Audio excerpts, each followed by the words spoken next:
Well, hello, and welcome to Cream Talks. I'm your host, Snooka Jab. This is a short talk about creamy subjects. Snooka Jab, aka the seat swap sniper king of Warzone, broadcasting from downtown Fresno. Right behind me, you can see it's called Chuck Chansey Park. It's our little AAA minor league baseball team. Nice little quiet spot over here today, so thought it'd be a good location. Gander, I think I really just went live because I wanted to show off my outfit today. Peep game, peep game. Today's creamy topic is about solos in Warzone. You know, why I play them, why I specialize in them, what really, uh, what really gets me excited about them, and why I think it's important for everyone to play them at least just a little bit. Um, for me, you know, like most people that started in Warzone, I started off with a squad of in fact, I didn't have any friends on the game. I just got it and I got in a random game and I picked, quads. I got filled with three other people. I don't even remember how the first game went. I just remember I had a blast. And, shortly thereafter, I think for weeks and weeks and maybe even months, I was just queuing like that. I did start to slowly make some friends, including, Gold Leaf, Frieza, Rhino, a couple other people that have moved on but those guys, they're still friends to this day. And they introduced me to other people like Rick Mix, Salvi, Maybex, Cremones. That's the OG crew. We were just playing last night with the OG crew, Salvi, Cremones, and Rick Mix. Good times, good times. And quads, team games are the most fun. No doubt about it. Like having fun with your boys or your friends. That's really the pinnacle of like the most enjoyment of the game. But I started watching Iron. If you don't know who he is, he was a legend, in early Warzone. He had the most wins. And he was, running with the squad to beat the leaderboards. He had a really good squad of four, and they were just winning almost every game, probably. They were winning like over 90% of their games, which is outrageous. And I was following him because I was learning a lot. Then he started playing solos. And of course, his win rate was way lower in solos, but it was still extremely high. And he talked about the challenge of it and, just the whole queuing up with his quads and winning almost every game was just boring him and he wasn't improving as a player. And so, I think that's the first time I challenged myself in the game. I talked, last week about setting goals for yourself and making those incremental improvements. And at some point I said, boy, I want to play solos because it just seems so intense. And when I started that, I was, it's just a higher level intensity. There's more at stake. It's more, it's all about you. It's all about your gameplay, how good you are at the game.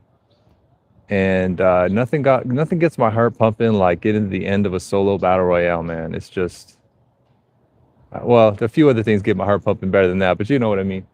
Like to this day, I still try to control, my hand shaking most of the time at the end of these games, just because it's just, you just feel it, man. You feel alive. I know it's a game, but you feel like alive in real life. And, you don't want to choke that chicken. And you know how good it feels to win. So I set that goal to get a win in solos, and it took me a while. It took me a while to figure out how to do it. I found that I was good at getting into the game, but closing it out was a problem. But I just kept watching Iron. I kept watching other people play and just trying to get a little bit better every day at the game. And then when I got that first solo win, man, that felt so good. And I realized I was improving dramatically as a player by playing these solos. And I think, I hear a lot of people get frustrated. I can't play by myself. I got to play with other people. I think that's really a crutch. Now I get it. You enjoy the game more playing with your crew or whatever, but it's really a crutch if you feel like you can't play alone at all. So, when you're alone, there's no excuses. You can't hide the flaws you have in your game. It's strictly up to you. You got to win every gunfight. You're responsible for all the looting. If you're a bad looter, it's really going to show in solos. If you're not a fast looter, I mean, you got to be fast and you got to be efficient. You got to have a lot of game knowledge too. In the middle of the game, you're asking your teammates what's the gun to use, or what does this contract do? That it's tough to get wins in solos when you're asking those kind of questions. You don't already have that knowledge. So it improves your play in terms of accountability. It improves your play in terms of your game knowledge. Um, the accountability thing is huge. Like, you can't, when you die in a solos, yeah, there is some RNG in the game, of course, especially if you land, where somebody else lands, they get a better gun than you. There's a lot of that in the game. Don't get me wrong. At the end of the game, there's almost always some RNG. Usually there's power positions you can take to give yourself the advantage, and you have to play for that. And sometimes you have to play very early for those power positions. And that's all in the game. Um, that stuff is easier a lot of times to execute in solos too, because we were running with your squads. Even the tightest squad is going to have disagreements in the middle of the game. There's going to be conflicts about who the in-game leader is. Oh, CREAM's in-game leader this game. I make a call. Someone else just says, oh, someone else makes a call over it. And you end up, you've all been there. You know what I'm talking about.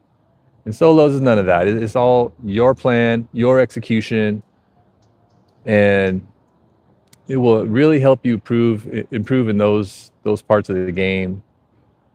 Sometimes the meta is different in solos. Usually, still the meta guns are best, but sniping can be way more effective in solos. If you're playing with quads and everyone's sniping, for most times in the game, that's not a good look. Unless you all have high, tower building, then it's fine. Everyone has a sniper. But if you're in a rotation game or you don't have a good PowerPoint, you probably want at most 2 snipers on your team. But in solos, is going to be more straightforward give and take. If you're running a sniper, you either have to run SMG or an AR or a shotgun if you're a CREAM. But there's give and takes with those scenarios, and you got to weigh those decisions. I tend to run SMG because I hate to lose up close and not have a chance. But I know a lot of people prefer the AR sniper, but then they're just at a huge disadvantage in those short range fights. So you got to weigh those kind of decisions and your loadouts. And just thinking about that stuff will really, really help you improve as a player. And I'm not saying you have to play, a lot of solos like your boy. It's definitely my most satisfying cue is to play solos. Not necessarily the most enjoyable. The most fun I have is playing with friends, of course. But when you have success in solos and you're starting to get a high win rate, like in Urzikstan, at one point I was winning, I estimated about 10 to 15% of my games in solos, which I was really proud of. I mean, that's a really high win rate for solos. It was when there was a certain meta too that was beneficial to me. Now, since I've been really trying to get clips, has been a main focus. My win rate has plummeted a lot, and I'm sort of embarrassed that I only have 1 solo win on the new BO7 upgrade. But part of that is I haven't been playing a lot, but it weighs on me. And I think when I get on either tonight or I'm definitely going to be on tomorrow morning, I think I'm going to focus more on trying to get these wins in these solo games. So yeah, I would encourage you all, if you just play one every once in a while. Just get on there in the solos and do your best and just try to improve. And the other thing about solos, now I think about it, is when you watch back your gameplay, you record your gameplay and watch it back, it's much easier to analyze when you're by yourself. When you're in a team game, if you watch it back, you can look at decisions, but a lot of times, other players affect how the game went. Your other teammates affect how the game went. This can be a little bit out of your control. In solos, there's no excuses. You can analyze your gameplay completely, and if you're objective, you could watch your gameplay and see exactly where you made mistakes, exactly where you could have done better. And a lot of times it's easier to do that after the fact. You might think, oh, I got to this end of the game and I just didn't have the right position. Well, what decisions did you make leading up to that to where you knew that was a position and you maybe should have just full sent it, and maybe you would have got killed quicker and got out of the game faster, but you would have at least had a chance at getting that power position to win the game. Stuff like that, is easier to analyze in solo games. And the last reason I would encourage you guys to do it is just the feeling, man. When you win a solo game, bro, it feels, man, it feels good. It feels good. It feels like you really accomplished something. 150 other players, you're the last one standing, and it was all you. Man, man, you can't beat that feeling. Who we got in chat here? We got Chill Master. What's up, Chill Master? Thanks for saying hi. Merry Christmas, y'all. Guess I'm gonna wrap this up. Just wanted to give you a quick little cream talk, say Merry Christmas. Give you one last look at the threads. Hey, hey. I'm your boy Snooka Jab, host of Cream Talks, short talks about creamy subjects, aka the seat swap sniper king of Warzone. Please like and subscribe. I drop fire Warzone shorts on the daily, on YouTube, on the TikTok, on the Instagram Reels. I will definitely be live tomorrow morning for at least 2 hours, where you're going to see some solo gameplay, and we're going to chase that chicken. We're going to get that chicken tomorrow. Tune in. Merry Christmas. GG's, y'all.